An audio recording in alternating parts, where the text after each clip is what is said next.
Mensagem do dia, com o pastor Marcelo Gomes. Abra sua Bíblia comigo, por gentileza, no livro dos Atos dos Apóstolos, capítulo de número 16. Nós vamos ler do 6º verso ao verso 10.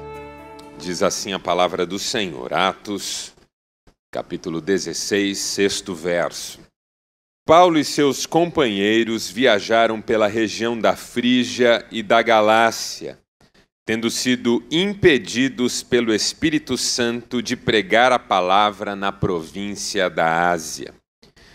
Quando chegaram à fronteira da Mísia, tentaram entrar na Bitínia, mas o Espírito de Jesus os impediu. Então contornaram a Mísia e desceram a Troade. Durante a noite, Paulo teve uma visão, na qual um homem da Macedônia estava em pé e lhe suplicava: passe à Macedônia e ajude-nos.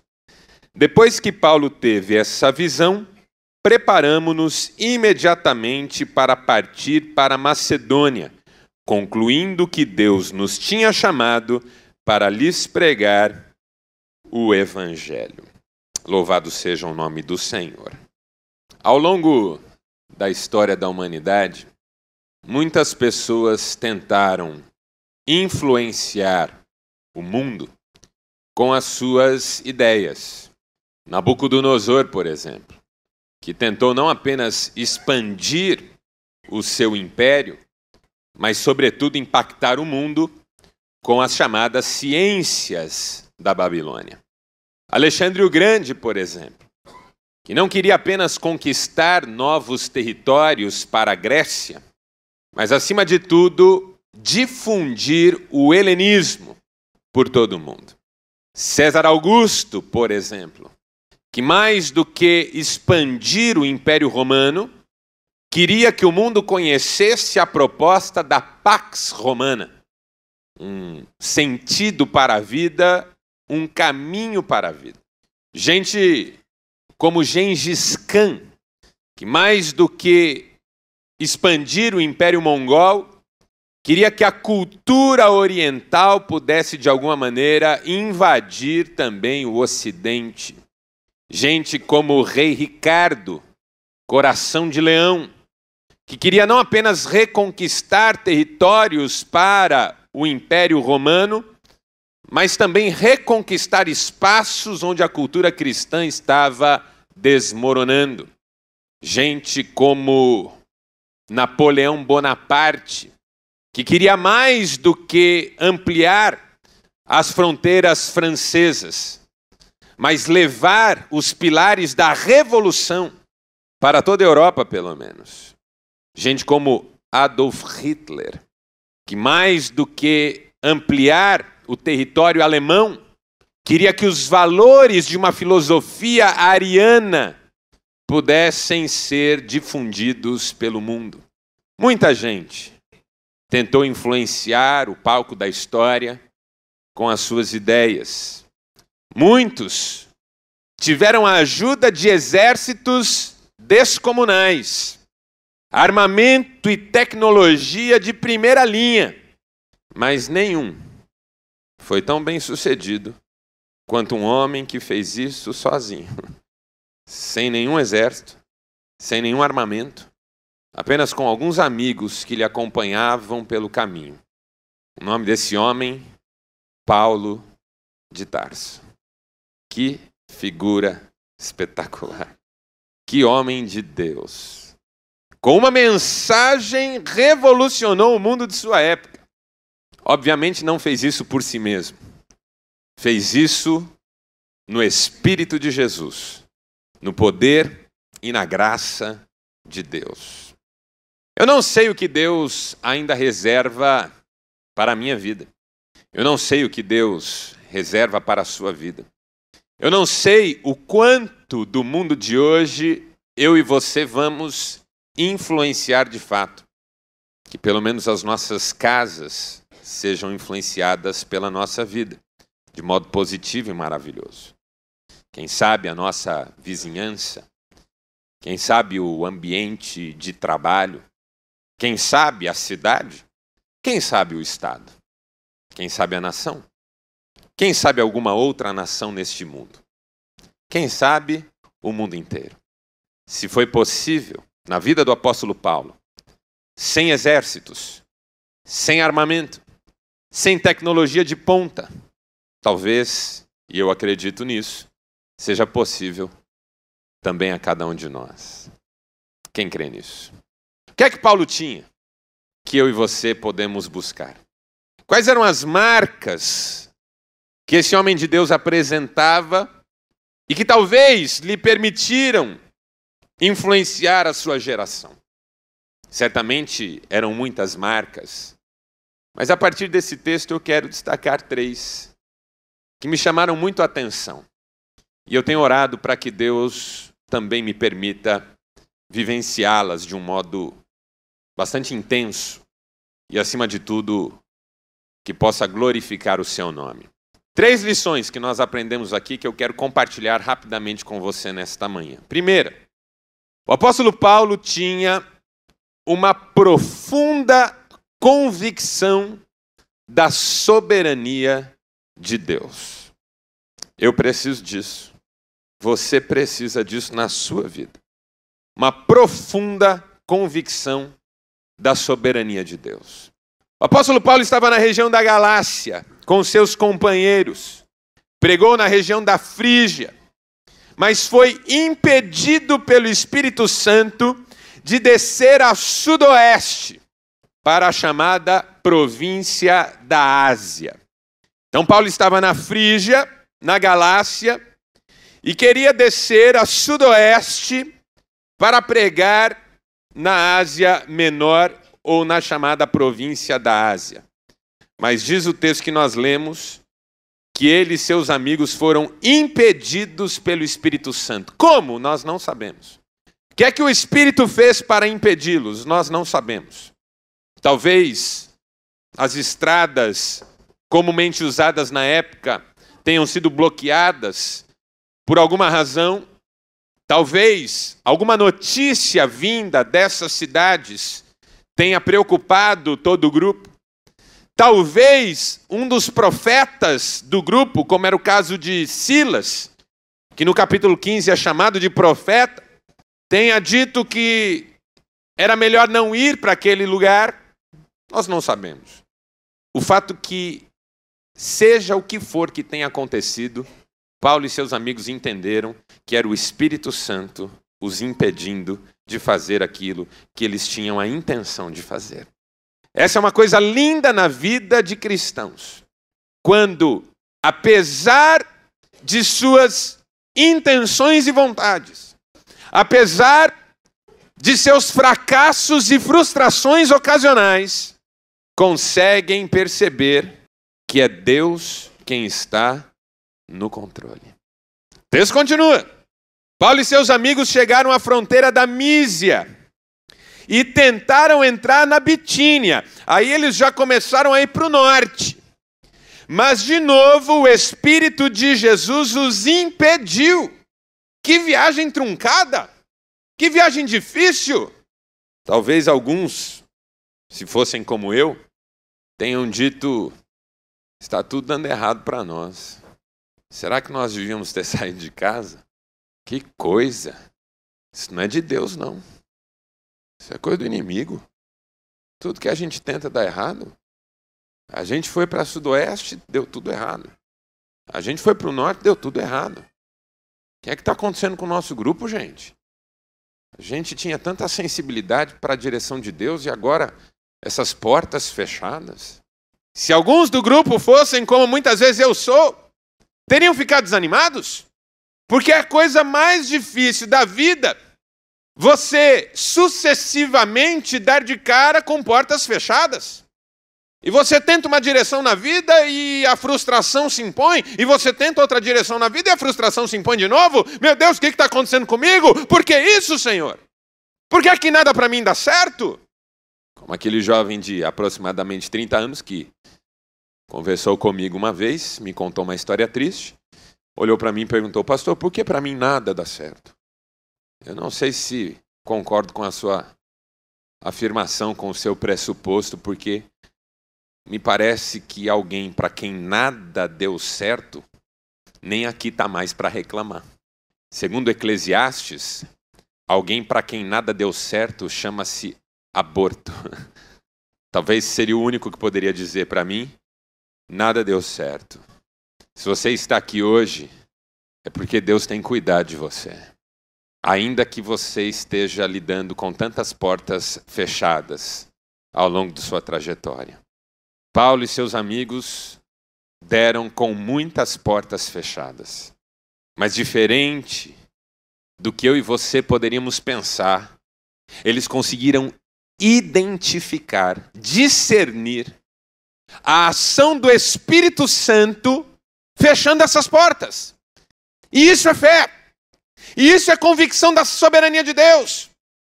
Não é o diabo, não é a má sorte, não é alguém no grupo que tem culpa de alguma coisa e por isso está afundando o nosso barco. É Deus que está no controle.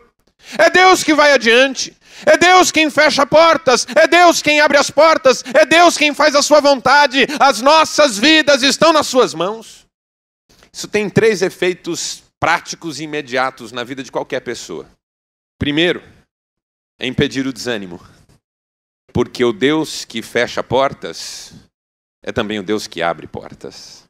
Jesus, apresentando-se a uma das igrejas no Apocalipse, diz: eu sou aquele que abre portas e ninguém fecha. Fecha portas e ninguém abre. Eu estou no controle. Quando Deus fecha portas, outras ele abre. Impedir o desânimo. Segundo, impedir a murmuração. Porque à medida em que portas vão se fechando e nós não entendemos a soberania de Deus, reclamar se torna uma consequência natural. Não só o desânimo, que já é ruim, mas a queixa, a reclamação, que é pior. Porque o desânimo é o meu desestímulo diante das portas fechadas. A reclamação é a arma para desestimular quem está perto de mim, diante das portas fechadas. E uma pessoa queixosa é uma pessoa muito difícil da gente se relacionar. Uma pessoa murmuradora contamina quem está ao redor. Quando uma pessoa crê na soberania de Deus, não só ela não reclama, como agradece. Senhor, se o Senhor fechou essa porta, louvado seja o teu nome, tem coisa boa aí. E aí vem a terceira implicação prática. A fé no milagre. A fé na novidade. A fé naquilo que está por vir. Porque não é por acaso que Deus fecha portas, não é porque Ele está mal-humorado nesse dia, não é porque de repente Ele decidiu pesar a sua mão sobre nós e nos prejudicar ao longo do caminho, não é porque Deus está azedo com a vida dele e com a nossa também. Não, se Ele fechou uma porta, é porque há outra que Ele quer abrir e nós cremos nele, cremos no seu amor, cremos na sua bondade e esperamos, porque breve nós veremos o que Ele preparou para nós. Que coisa maravilhosa. Esse é o nosso Deus. O Espírito Santo nos impediu. E Paulo estava fazendo a obra de Deus. Na região da Galácia, que hoje seria uma região central da Turquia, Paulo queria descer para a Ásia Menor, ao sudoeste, ainda dentro do que hoje é território turco, para pregar o evangelho para cidades pujantes daquela época. Cidades como Éfeso, por exemplo. Cidades como Esmirna, por exemplo. A intenção de Paulo era maravilhosa. Os planos de Paulo eram maravilhosos. Depois, quando nada lhe deu certo, e Paulo tentou subir para Bitínia, ao norte, era o caminho mais óbvio. Se Deus não nos quer aqui, talvez nos queira ali, cidades importantes também naquela região. Mas o Espírito Santo impediu. Paulo aprendeu mais uma vez o que significa o coração do homem pode fazer planos. Mas a resposta certa dos lábios vem do Senhor. Eu e você conseguimos entender isso. Fazemos planos. Quem é aqui que não faz planos? A maioria de nós aqui já tem planos para o almoço, por exemplo. A maioria de nós já tem um plano para a semana que vai entrar. A maioria de nós tem planos para o futuro. A maioria de nós tem planos para a velhice. E claro que todos nós desejamos que os nossos planos deem certo, senão nós não faríamos, não somos idiotas. Quando fazemos planos, idealizamos os nossos caminhos e desejamos intensamente, ardentemente os resultados. Mas nem sempre consultamos o coração de Deus sobre esses planos. Também não tem problema. Se não forem planos de Deus, não vão se realizar. Porque o coração do homem pode fazer planos. A resposta certa dos lábios é que vem do Senhor. De modo que, por amor à nossa vida, Deus muitas vezes não permite que os nossos planos se realizem. É uma bênção isso. Olha, que bênção que muitos dos meus planos não se confirmaram ao longo da minha história. Que bênção. Alguns deles me teriam tirado do próprio caminho do Senhor. Tenho certeza absoluta disso. Agora, pior do que fazer planos sem consultar o coração de Deus para haver uma sintonia, é a medida em que o Senhor vai fechando portas para nos redirecionar segundo os planos dele, nós desanimarmos, murmurarmos e deixarmos de acreditar em milagre. Porque aí nenhum plano vai se realizar, nem os nossos, nem os que Deus tem para nós. Não no sentido de o que Deus quer se frustrar, mas de a gente não conseguir participar disso plenamente. Porque os planos de Deus na vida de Sansão finalmente se realizaram. Mas que pena que Sansão participou deles tão porcamente, tão melancolicamente, de forma tão deprimente. Eu quero que você saiba nessa manhã que Deus tem planos lindos na sua vida. Ele quer compartilhá-los com o seu coração. Talvez você compreenda alguns deles, talvez nas suas distrações você não compreenda. Então, porque Deus te ama, Ele vai fechar algumas portas na sua vida, porque Ele não quer que você entre por elas, não por causa dele, mas por causa de você, porque Ele tem sonhos lindos para você. Então, quando as portas se fecharem, em nome de Jesus, não desanime, não queixe, não deixe de acreditar, Deus está no controle. Profunda convicção, soberania de Deus. Não é o diabo, não é a má sorte, não é culpa de ninguém. O Espírito Santo nos impediu. E aí Paulo foi parar em Troade, um porto no mar Egeu, de frente para a região da Macedônia. Segunda lição. O que é que Paulo tinha e que nós precisamos para influenciar o mundo e a nossa geração? Paulo tinha um profundo desejo de servir as pessoas. Um profundo desejo de servir as pessoas. Paulo e seu grupo estão em Troade, no porto. Acesso para a região da Macedônia. Mas ele e seus amigos ainda não sabem que Deus os quer na Macedônia. Anoitece, Paulo dorme. Deus lhe dá um sonho. É tão interessante porque, na minha lógica pessoal, eu iria supor um anjo aparecendo para Paulo no sonho e dizendo: vá para Macedônia, Deus quer você lá. Entendeu? Eu imaginaria um imperativo mais objetivo. De repente o próprio Jesus aparecendo em sonho: Marcelo, Marcelo, eis-me aqui, Senhor. Vá agora para a Macedônia. Mas, Senhor, sem mais, cala a boca. Vá para a Macedônia. Ok. Mas o sonho de Paulo é uma pessoa comum, pedindo ajuda e dizendo: passa a Macedônia e ajude-nos. Que coisa maravilhosa. É como se Deus estivesse tocando num ponto central da vida de Paulo. Paulo tinha um profundo desejo de servir as pessoas. E nada mais convincente para ele do que uma pessoa precisando de ajuda. De repente, uma pessoa precisando de ajuda não é tão convincente para mim, que me tornei indiferente, frio. Aí eu preciso que o próprio Jesus apareça e diga: vá! E vá agora, senão quebro você inteiro. Mas para Paulo era suficiente um homem em pé dizendo: por favor, venha para cá. Venha nos ajudar. Paulo entendeu a direção de Deus em relação a um povo que estava precisando. Por que não Éfeso? Por que não Esmirna? Cidades tão maravilhosas. Porque a necessidade maior não era ali. Por que não a Bitínia? Por que não a Panfilha? Porque a necessidade maior não era ali. Macedônia, porque ali é preciso que se esteja. Tem gente precisando de ajuda ali. Tem gente precisando de ajuda ali. Senhor, onde é que o Senhor quer me usar? Nós perguntamos. Pergunta-chave em relação à obra missionária. Para onde o Senhor quer que eu vá? Mas às vezes, irmãos, Deus só quer que nós sejamos sensíveis o suficiente para perceber quem é que está precisando de ajuda perto de nós. Toda a vida missionária começa onde se está, fazendo o melhor por quem está por perto. Quem é que vai mudar o mundo? Quem é uma bênção no seu vilarejo? Quem é uma bênção onde está? Quem não é uma bênção onde está, não será uma bênção em lugar nenhum. Por mais que idealize que a mudança de ambiente vai trazer uma mudança de atitude. Não, são mudanças de atitude que interferem no ambiente de modo que ele seja diferente. E aí Deus pode me usar em qualquer ambiente que Ele quiser. Profundo desejo de servir as pessoas. Tenho pedido a Deus que me dê isso, porque eu confesso que eu não tenho. Eu não tenho.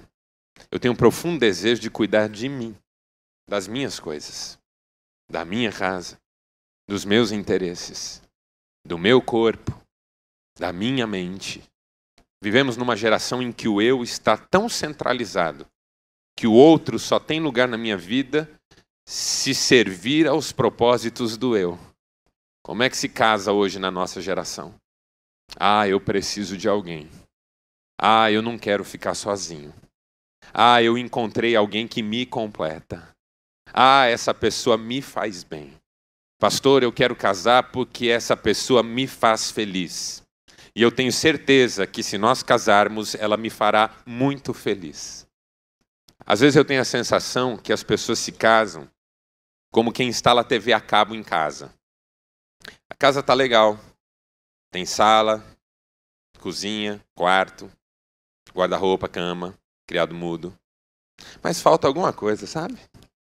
Tem dias que parece tão vazio. Tem dias que fica tão entediante. Acho que eu vou colocar a TV a cabo. Aí fica completo. Tem gente que casa como quem instala a TV a cabo em casa. Tá tudo bem na vida. Sou feliz comigo mesmo. Mas falta alguma coisa, sabe? Um complemento. Uma pessoa para ficar aqui comigo. Para estar aqui do meu lado. Para me ajudar. Para preencher alguns espaços que estão meio vazios. E como é difícil encontrar pessoas que se casam porque entenderam que podem ser uma bênção na vida de outra pessoa. Não é o eu que está no centro, é o outro que ocupa o centro. De modo que essa pessoa que Deus pôs na minha vida não veio para completar, não é a cereja do meu bolo, mas é alguém que Deus colocou para que eu sirva de uma maneira intensa, total, uma entrega absoluta. Não sou mais eu. Por isso o casamento é uma só carne. Porque à medida em que eu descubro que alguém é uma pessoa de Deus para eu fazer uma entrega absoluta, eu deixo de ser quem eu era, ela deixa de ser quem era, e nós passamos a ser uma nova pessoa, uma terceira criação, um milagre de Deus. Uma vez um sujeito disse para mim: pastor, eu quero me casar porque essa pessoa me completa. Eu falei: você vai ver só o completa. Quando você perceber que tudo que você era e achou que ia ficar pleno, foi totalmente desestabilizado e está desmoronando. Minha mulher não veio para me completar, ela veio para me destruir. E que bênção que é isso. Porque com ela, igualmente destruída, nós formamos uma outra unidade, uma só carne, para viver segundo os padrões de Deus. Quando eu saio do centro, tanta coisa linda acontece. E aí vem os filhos, e vem os amigos, e vem as pessoas que nós vamos evangelizar e discipular, e vem as pessoas de quem nós vamos cuidar, e o mundo vai só se ampliando. Porque o que move é um profundo desejo de servir. Gente com profundo desejo de servir é bênção na nossa vida. Gente egocêntrica, egoísta, mesquinha, tudo é para mim, meu. É gente insuportável. Que não só não vai mudar o mundo, como deixa o mundo um pouco mais chato da gente viver nele. Terceiro, para terminar, terceira e última lição. Paulo tinha um profundo compromisso com a pregação do Evangelho. Depois que Paulo teve essa visão, verso 10, preparamo-nos, preste atenção na conjugação desse verbo. É a primeira vez em Atos dos Apóstolos que o verbo começa a ser conjugado na primeira pessoa do plural. Por quê? Porque é a primeira viagem missionária de Lucas. Ele entrou para o grupo aqui. Ele entrou para o grupo quando Paulo saiu na direção de Troade. Ele entrou para o grupo sendo médico até aquele momento. Alguns estudiosos sugerem que Paulo o consultou por causa de sua saúde. E tendo conhecido, o convidou para fazer parte do projeto missionário que Paulo estava encabeçando. Isso porque no capítulo 15 tem uma coisa que é muito interessante. No capítulo 15, o grupo é formado por Paulo e Silas, Barnabé e um jovem chamado João Marcos. Só que esse João Marcos aprontou uma com o grupo e deixou o grupo na mão. E aí o Paulo, que não era fácil, porque gente que Deus vai usar não é perfeita, é disponível, disposta nas mãos de Deus. Paulo não era fácil. Paulo, quando João Marcos pisou na bola, falou, eu não quero esse menino mais comigo, nem pintado de ouro. E o Barnabé, que era coração, amoroso, bom, gentil, Barnabé era um querido, foi fundamental na vida de Paulo. A igreja não queria Paulo, nem pintado de ouro. Mas o Barnabé foi lá e disse, não, gente, nós não podemos ser assim, nós somos a igreja de Jesus, nós amamos as pessoas. Não, mas Paulo é perigoso, não, mas Paulo é convertido, não, mas ele matou gente, não, mas agora ele é de Deus, não, mas a gente acha que ele está fingindo, não, vocês não podem julgar assim. E aí o Barnabé vai lá e fala, bom, ninguém quer saber de Paulo, eu cuido do Paulo. Paulo, vem cá, eu vou cuidar de você. Vou andar com você, vou ensinar você, vou acompanhar você. Barnabé foi fundamental para a igreja finalmente aceitar que Paulo estava convertido mesmo. Então o que se espera de Barnabé? Que ele ame, que ele abrace. Ele foi apelidado na igreja antiga de José da Consolação. Olha só que coisa linda. Homem de coração consolador. Então ele disse, não, Paulo, nós precisamos dar uma força para o João Marcos. Só que o Paulo esqueceu o que Barnabé fez por ele. E falou, João Marcos, eu não quero nem pintar de ouro. E o Barnabé falou, mas Paulo, não é assim que se resolve as coisas. O menino furou com a gente, o menino pisou na bola com a gente, mas a gente tem que amar o menino. Não, mas eu não quero saber do menino, porque vai que ele fura de novo e a gente não pode ter gente assim na nossa equipe. E Barnabé diz, Paulo, você está sendo intransigente, Paulo. Você um dia precisou e não fosse gente que te abraçou, você estava fora também. Você não compara ele comigo. A Bíblia diz que eles tiveram tal desavença que precisaram se apartar. Ou seja, Paulo é aquele tipo de pessoa que consegue tirar um Barnabé do sério. E aí foi Paulo e Silas para um lado e Barnabé e João Marcos para o outro. Passado um tempo, o Paulo escreve assim, por favor, mande-me João Marcos, ele me será muito útil. Ei, Paulo, cabeça dura. Barnabé estava certo, valia a pena investir no menino. Mas o grupo então se separou, no capítulo 15. 2 para um lado, 2 para o outro. Paulo deve ter tido uma crise de estresse por causa da briga com Barnabé. Deu taquicardia nele. Ele foi procurar um médico. Conheceu um sujeito chamado Lucas. E convidou esse sujeito para acompanhá-lo na pregação do Evangelho. E por que isso é maravilhoso? Porque ele aceitou. Lucas era médico. Interessante como algumas pessoas entendem que não há nada mais maravilhoso nessa vida do que pregar o Evangelho. Interessante como algumas pessoas entendem isso. Lucas tinha a sua vida, tinha os seus projetos, tinha a sua estrutura pessoal, tinha a sua experiência, tinha tudo. Mas aceitou deixar tudo para pregar o Evangelho. Preparamo-nos, diz o texto. Agora Lucas está incluído. É a primeira vez que aparece a conjugação no plural. Primeira pessoa. Nós nos preparamos. Que bênção. E todo o resto do livro agora vai ser narrado na primeira pessoa do plural, porque agora Lucas faz parte do projeto. Agora ele é um do grupo que vai pregar o Evangelho. Então diz o texto, preparamo-nos imediatamente para partir para a Macedônia, concluindo. Essa palavra no grego significa literalmente juntando as peças. Ou seja, nós entendemos tudo o que aconteceu com a gente e chegamos à conclusão que era isso que Deus estava querendo desde o começo. Aleluia. Concluindo que Deus nos tinha chamado para lhes pregar o Evangelho. Porque não há outra arma capaz de mudar o mundo, senão a pregação do Evangelho. Hitler tinha um ideal. Napoleão tinha um modelo. Gengis Khan tinha uma filosofia. César Augusto tinha uma ética. Nabucodonosor tinha uma ciência.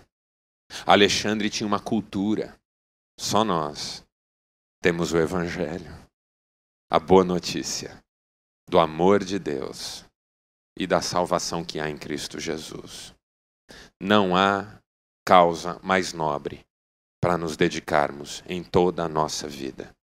Se um médico pôde deixar a medicina para pregar o Evangelho, é porque ele entendeu que mais importante do que curar o corpo, que é muito importante, é alcançar a alma, de modo que ela possa encontrar seu descanso em Deus. Não há nada mais importante, mesmo que você continue médico, mesmo que você continue advogado, mesmo que você continue vendedor, mesmo que você continue professor, mesmo que você continue pastor, pregue o Evangelho e ajude pessoas a conhecerem a Deus. Elas vão te agradecer. Se não aqui, lá. Naquele dia em que muitos abraços serão trocados e pessoas dirão umas para as outras: eu estou aqui também graças a você. Eu estava perdido e você me falou do amor de Deus. Feche seus olhos por um instante. Quero orar com você. Pai, em nome de Jesus, ajuda-nos. Nós precisamos de Ti. O poder não é nosso, não está em nós. O poder é Teu, está em Ti. Seja feita a Tua vontade. Ensina-nos a entender as portas que se fecham, para podermos entrar alegremente por aquelas que o Senhor tem aberto diante de nós. Ensina-nos a entregarmos-nos aos outros de coração, para servir. Dá-nos vencer o egoísmo, o egocentrismo, a ambição, a ganância pessoal. E dá-nos a alegria de pregarmos o Evangelho. A graça de abrirmos os nossos lábios. Eu não sei quantos aqui há muito tempo não levam uma única pessoa a Jesus. Não investem em missões. Não querem saber. Eu não sei. Talvez não haja ninguém. Talvez haja um. Talvez seja o caso de muitos aqui. Eu não sei. Meu pedido, Pai, é que hoje o Senhor toque esse coração, para que essa pessoa entenda que nada faz melhor para esse mundo do que o Evangelho chegando onde ele ainda não chegou, alcançando o coração que ele ainda não alcançou. Seja aqui, seja do outro lado do mundo, que o Evangelho chegue, porque este Evangelho será pregado a todas as nações e então virá o fim. É a nossa oração, Pai, no nome daquele que disse: ide por todo o mundo e pregai o Evangelho a toda criatura. É no nome de Jesus que nós oramos. Amém. Amém.